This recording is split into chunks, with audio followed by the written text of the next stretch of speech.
लग्नानंतर होईलच प्रेम मालिकेच्या 26 नोव्हेंबरच्या प्रोमोमध्ये आपण असं पाहणार आहोत की आता सुनीताने रम्या आणि वसुंधरेला एक पेनड्राईव्ह दिलेला असतो आणि त्यातील माहिती सांगितलेली असते. दोघीजणी आता तो पेनड्राईव्ह वापरून पार्थ आणि काव्याच्या संसारात आग लावण्याचा कट रचतात. रम्या वसुंधराला म्हणते, आई, या पेनड्राईव्हमध्ये काव्य आणि तिच्या बॉयफ्रेंडचा व्हिडिओ आहे. आपण हा व्हिडिओ पार्थला दाखवायचा. मग काय होईल आई, की पार्थ आणि काव्याचा संसार मोडून जाईल.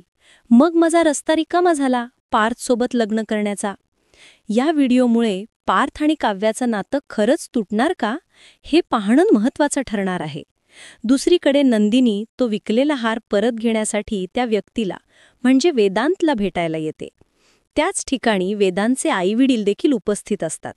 वेदांत आपल्या आईला उद्देशून म्हणतो, आई, या नंदिनी आहेत आणि या इथे तुझ्या गळ्यातील हार घेण्यासाठी आलेल्या आहेत, जो तुला मी गिफ्ट केलेला आहे.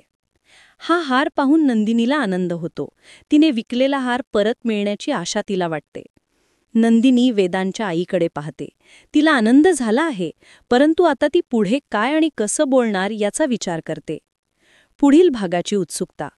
आता सर्वात मोठा प्रश्न हाच आहे की वेदांची आई तो हार नंदिनीला परत करेल का? तसेच रम्याच्या कटातून काव्य आणि पार्थ कसे वाचतात, हे पुढील भागात उलगडेल.